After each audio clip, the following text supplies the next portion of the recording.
Write down पीरियोडाइजेशन क्या पीरियोडाइजेशन sir? पीरियोडाइजेशन लिखा हुआ नजर आ रहा होगा, पीरियोडाइजेशन। हाँ सर। ठीक है, तो हाँ सर। पीरियोडाइजेशन में we divide history into ancient, medieval and तीसरा क्या है, मॉडर्न। वो मॉडर्न। हाँ हाँ, मॉडर्न। Good good good. ठीक है, तो आपके सिलेबस में, एसएससी सीजीएल के सिलेबस में सिर्फ इंडियन हिस्ट्री है। ठीक है, सिर्फ हाँ इंडियन हिस्ट्री विल बी हाँ सर। देयर। और ये इंडियन हिस्ट्री आपके कोर्स में है, जिसमें एंशियंट, मिडिवल और मॉडर्न हमें करना है, हमें वर्ल्ड हिस्ट्री का नहीं करना है, लेकिन थोड़ा पास में वर्ल्ड हिस्ट्री का फिर भी बताऊंगा। ऑलराइट, क्लियर है? तो लेट्स ठीक है। Start with our session. Heading डालो, chronology, chronology of ancient history, of ancient history. ठीक है सर। ठीक है, तो इसमें क्रोनोलॉजी हाँ। का मैंने मतलब बताया था। कहाँ sir? Time, wait study wait of second, time. Wait a second.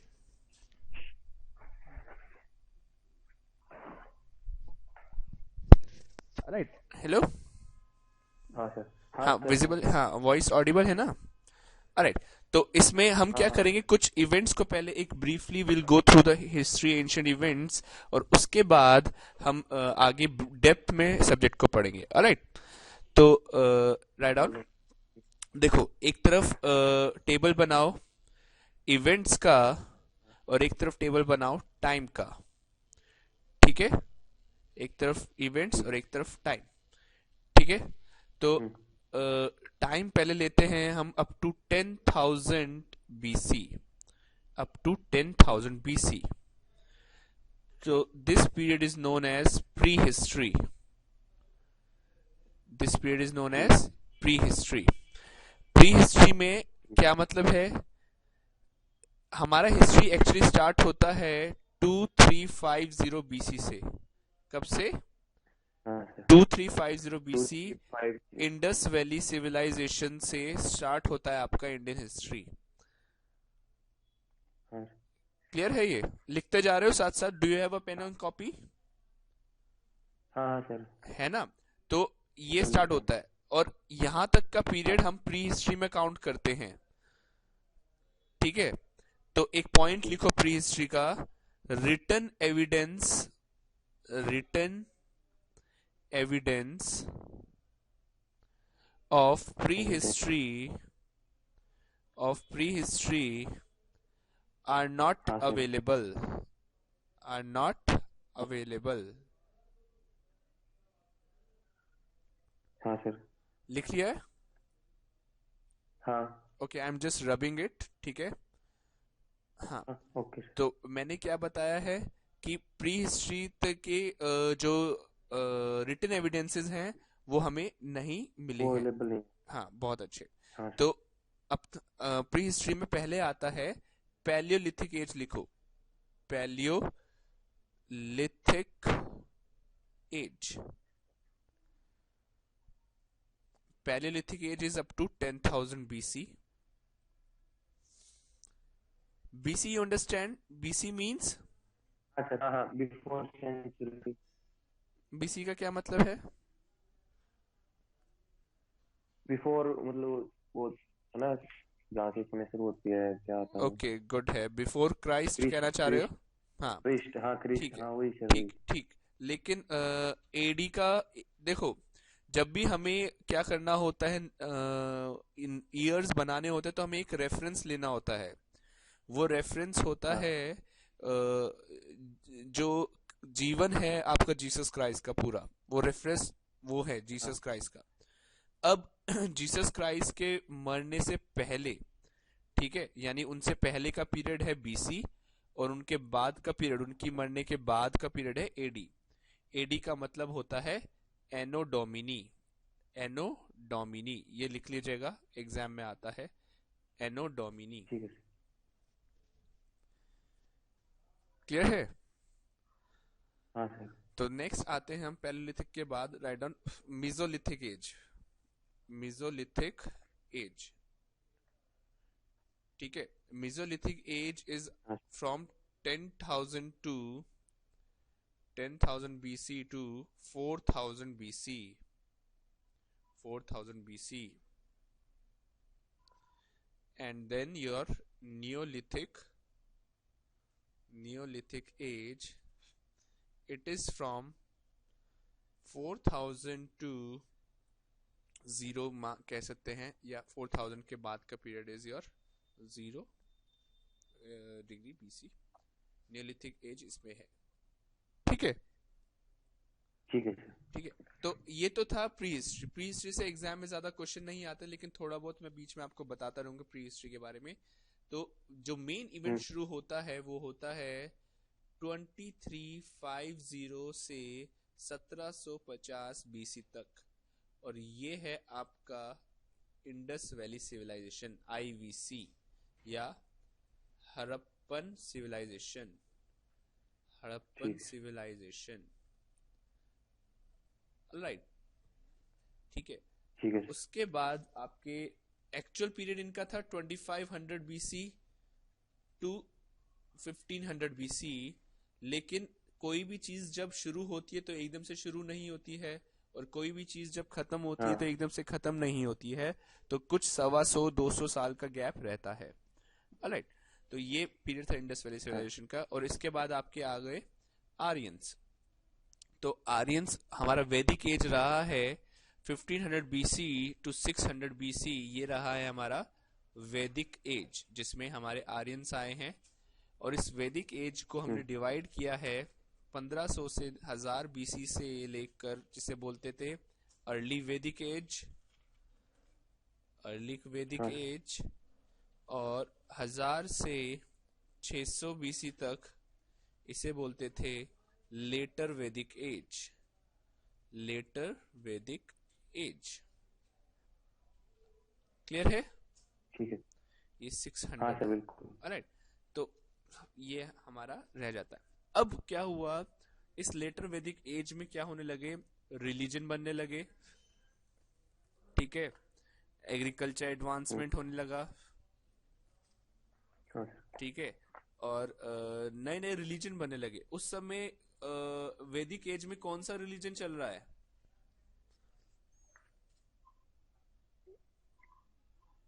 पता नहीं सर। अंदाजा लगाएं, वैदिक एज में ऋग्वेद, वेद किस रिलीजन का पार्ट है?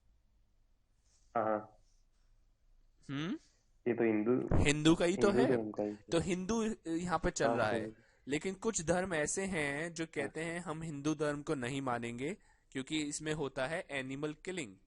एनिमल किलिंग क्यों होता था? सैक्रिफाइसेस के लिए बलि चढ़ाया जाता था। तो कुछ लोग कहते थे हम अहिंसा को मानेंगे।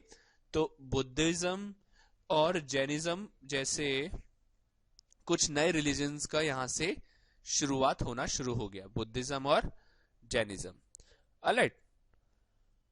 हाँ क्लियर है यहाँ तक सिकंदर? कोई डाउट तो नहीं? हाँ सर क्लियर है। ठीक है। नो अब सर। अब आगे देखो, आगे क्या हुआ। तो 600 BC को हम बोलते हैं age of transformation, age of transformation. हाँ चेंजेस का मतलब, यहां से चेंज होना शुरू हो गया बहुत कुछ, यहां से नए रिलीजन बनने लग गया, एग्रीकल्चर होने लग गया, एटसेट्रा एटसेट्रा चीजें होने लग गई। अब देखो, ओके। एग्रीकल्चर जब शुरू हुआ तो लोगों में लैंड बंटने लगी, लैंड बंटने लगी। तो लैंड बंटने से क्या हुआ कि राजा और महाराजा और जनपद बनने लगे। जनपद उसे कहते हैं कि इतने लैंड तक इस राजा का रूल है और इतने लैंड तक इस राजा का रूल है। और फिर देखे गए, पाए गए, ऑब्जर्व किए गए षोडश महाजनपदास, महाजनपदास, ठीक है। तो ये हाँ जी, ये ये क्या है, 16 ग्रेट स्टेट्स देखे गए। 16 ग्रेट स्टेट्स मतलब जब ये खेती होने लगी तो हिंदू में पाए गए, वहां पहली बार स्टेट फॉर्मेशन हुआ, यानी लैंड को बांटा गया, और इन स्टेट में हाँ 16 स्टेटों में ये बांटा गया। और ये जो बांटा गया इसे बोलते थे 16 ग्रेट स्टेट्स, यानी षोडश महाजनपद। ठीक है, ये सबसे बड़े ये स्टेट्स। हाँ बोलो। ये इंडिया में रह रहे थे हाँ, ये 16 इंडिया स्टेट नहीं है, या तब इंडिया नहीं है, तब पूरा आपका वर्ल्ड? इंडस वैली के बाद का लैंड है इसमें। आपका अफगानिस्तान, कजाकिस्तान, आपका पूरा इंडिया, आपका साउथ इंडिया, आपका बांग्लादेश, आपका नेपाल, सब इंक्लूडेड है इसमें। ठीक है। हाँ सर। ठीक है। इस 16 ग्रेट जनपदांस में से एक महाजनपद था मगध एम्पायर। कौन सा? मगध मगध एम्पायर। एम्पायर। तो ये मगध एम्पायर था, बहुत इंपॉर्टेंट था, बहुत पावरफुल था। और ये पहला एम्पायर था जिसका एक कैपिटल था, तो नेक्स्ट इवेंट में लिखो और टाइम में लिखो 321 BC टू 25 BC। सॉरी 25 नहीं, 185 BC। इससे पहले बच्चे एक चीज और लिख लेना, 600 BC टू 25 BC में लिख लेना मगध एम्पायर। समझ आ रहा है? 220 कितना सर? 25 BC? हाँ, 600 BC से 25 BC तक आप लिख लेना मगध एम्पायर। ठीक है सर। ठीक है। उस मगध एम्पायर में एक स्ट्रॉन्ग डायनेस्टी आई थी जिसका नाम था Mauryan dynasty.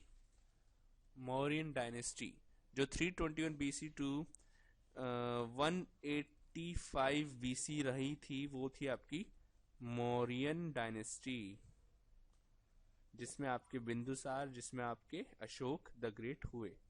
Mauryan dynasty. Alright. फिर 150 BC टू, हेलो, हाँ सर। हाँ समझ आ रहा है? हाँ कोई डाउट है तो बता दीजिएगा। ठीक है, साउंड का या उसका कोई भी प्रॉब्लम हो तो बता दीजिएगा। अभी बीच में रुक गया था सर, अब सही अब है? आ रहा है? विजिबल है? स्क्रीन विजिबल हाँ है? सर। हाँ सर बिल्कुल। ठीक है। एक चीज ध्यान रखिए, जब भी आप ऐसे आगे ऑनलाइन क्लास है लेंगे, जैसे अभी तो आज ज्यादा बड़ा सेशन नहीं होगा, लेकिन आगे से जब ऑनलाइन क्लास लेंगे तो पूरा 1-1.5 घंटा फ्री रहिएगा, कोई डिस्टरबेंस ना हो। नेट कनेक्टिविटी एक बार देख लीजिएगा अपनी। ठीक है। और कॉपी पेन और पिछली क्लास का रिवीजन करके बैठिएगा। ठीक है। पूरा एकदम ऑफलाइन क्लास की तरह बैठना है, ऐसा सीरियस होके बैठना है। ठीक है। ओके। तो 150 BC से आपका आगे 250 AD तक रहा पोस्ट मौर्यन पीरियड, जिसमें कोई मेन राजा नहीं था। पोस्ट मौर्यन पीरियड रहा। और उसके बाद आपका 350 AD में आया Gupta empire. 350 AD to 550 AD was your Gupta empire.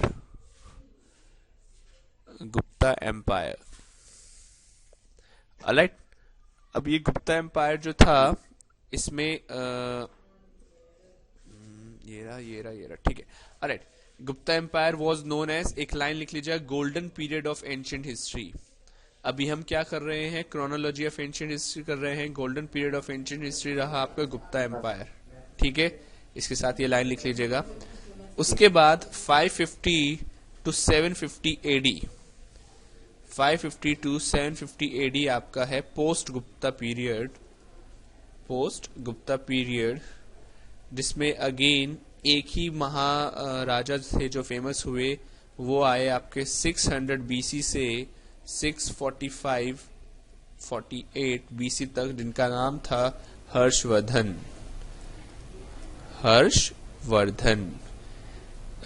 Sikandar, कुछ ज्यादा तेज तो नहीं हो रहा है? नहीं सर। समझ आ रहा है ना? तो ये हम क्या कर रहे हैं, ये जो क्रोनोलॉजी है ना, पूरा टाइम पीरियड जो मैं बता रहा हूँ, ये बहुत इंपॉर्टेंट है। इन्हें साथ साथ लिखते रहिएगा, बहुत इंपॉर्टेंट है। डायरेक्ट क्वेश्चन आते हैं, मैं आपको कुछ क्वेश्चंस भी दूंगा, कैसे आते हैं बताऊंगा। ठीक है। तो अभी हम क्या कर रहे हैं, अभी हम एक क्रोनोलॉजी कर रहे हैं। एंशियंट की। तो 2350 बीसी से हाँ 750 एडी तक का जो पीरियड है ये बोला जाता है एंशियंट इंडिया। ये बोला जाता है ancient India. Ancient India. Clear है? मेडिवल हाँ के सर। लिए क्या है?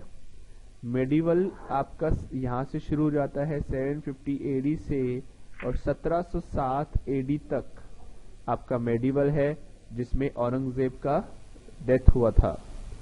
औरंगजेब का डेथ को हम मेडिवल का अंत मानते हैं। और 1707 एडी से लेकर 1947 एडी तक का आपका है मॉडर्न पीरियड, मॉडर्न इंडिया। और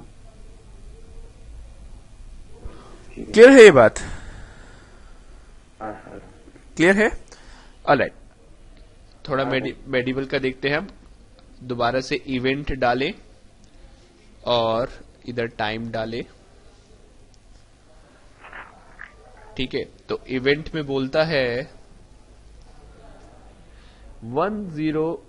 अब हुआ क्या देखो, 750 एडी के बाद कोई देश में राजा नहीं है, कोई मुख्य राजा नहीं है।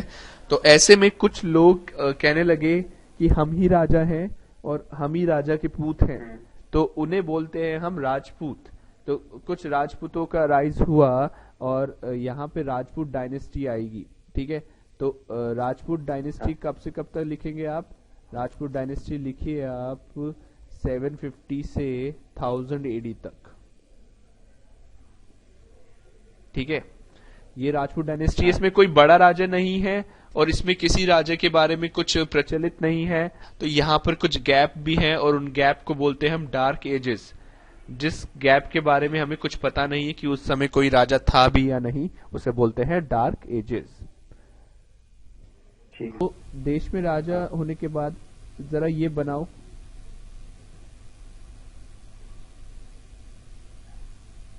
ऐसा एक छोटा सा इंडिया बनाने की कोशिश करो। ठीक है। ज्यादा अच्छा ना भी बने।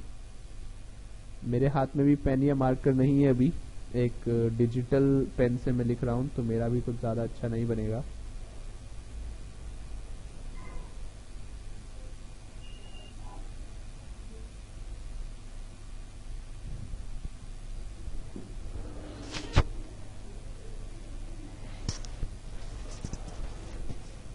बनाया? हाँ सर।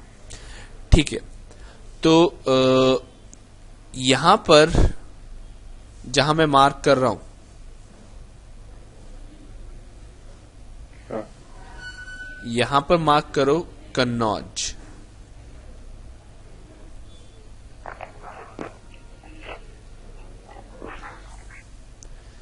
लिखा? हाँ ओके सर।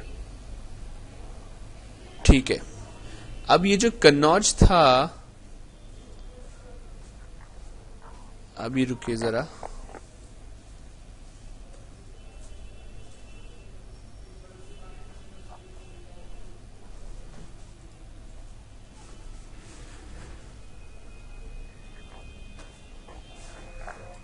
देखो, कन्नौज एक इंपॉर्टेंट कैपिटल था, यहां पे ट्रेड होने लगा था। क्या होने लगा था? Trade sir. ट्रेड था। तो ये एक बिजनेस का इंपॉर्टेंट कैपिटल था, इंपॉर्टेंट कैपिटल, और पॉलिटिकल वाइज भी बहुत स्ट्रांग था, पॉलिटिकली स्ट्रांग था।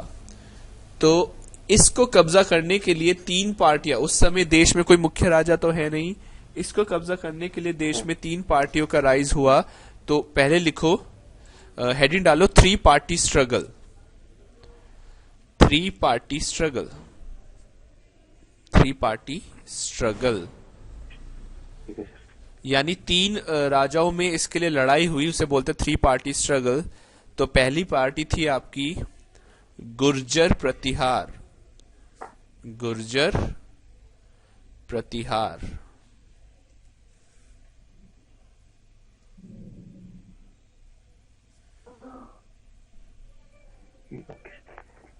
ठीक है, ओके। लिखिए। फिर लिखो the Pala dynasty, the Pala dynasty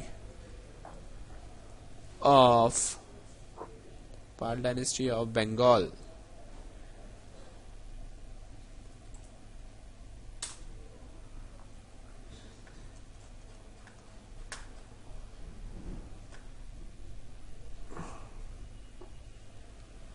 उसके बाद the Deccan of the Rashtrakutas of Deccan, the Rashtrakutas of Deccan.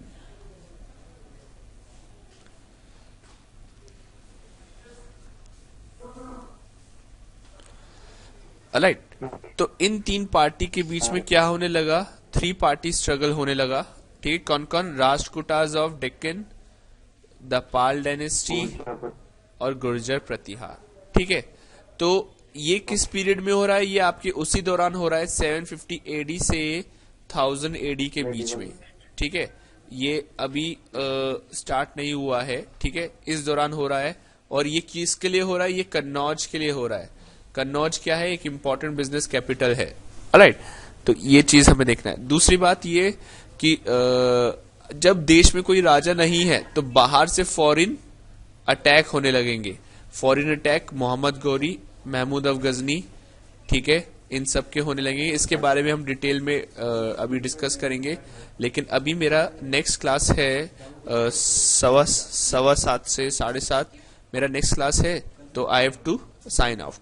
ठीक है, तो अभी आप इतना ही पढ़ो। ठीक है, बाकी नेक्स्ट क्लास में I discuss the medieval history. ठीक है, आज तो अभी एक पहला क्लास है तो थोड़ा छोटा रहेगा, लेकिन नेक्स्ट क्लास में आप बड़ा क्लास करेंगे 1.5 से 2 घंटे का, तो उसके लिए तैयार रहिएगा। ऑलराइट, हाँ बोलो बोलो। नेक्स्ट टाइम क्या रहेगा सर? टाइम में शेड्यूल आपको पूछ के बता देता हूँ। ठीक है, आपको फोन पे बता दिया जाएगा। ठीक है, लेकिन ये बात बिल्कुल है क्योंकि एग्जाम पास में है एसएससी सीजीएल का, तो आपका जीएसए क्लासेस और फ्रीक्वेंसी बढ़ेगा, तो ये तो रहे ही। ठीक है, हाँ बोलो बोलो सेकंड। मतलब इंग्लिश और मेरी रीजनिंग, मतलब इंग्लिश चल रही है मेरे यहाँ पे, और हाँ रीजनिंग वैसे सही हो रही है। हाँ हाँ हाँ, तो जी बस मैथ और जीएस करवाने के बस, और वो अच्छा अच्छे से करवा हो जाते, मतलब ठीक है। पहले मतलब मैथ्स और जीएस करवा दें आपका। और वो रहने ही दो, बस मैथ और जीएस ही करवा दो। नहीं नहीं, इंग्लिश का भी क्लास ले लेना, लेकिन पहले मैथ्स और जीएस आपका करवा दें अच्छे से। ठीक है, ठीक है, ओके ओके, ठीक है ठीक है, ओके ओके ओके, चलो ठीक है। ये अच्छे से पढ़ना, रिवाइज करना। अभी बहुत, अभी वी हैव जस्ट स्टार्टेड, तो अभी तो बहुत कुछ है हिस्ट्री में। एक बात ध्यान रखेंगे, हिस्ट्री, पॉलिटी और आपका ये है करंट अफेयर्स, इसको अच्छे से करके रखेंगे। और ये इनका काफी फ्रीक्वेंसी रहता है एग्जाम में। ठीक है, तो you may expect around 3 to 4 question in exam out of 25। Okay, चलो, I am just signing off, just okay.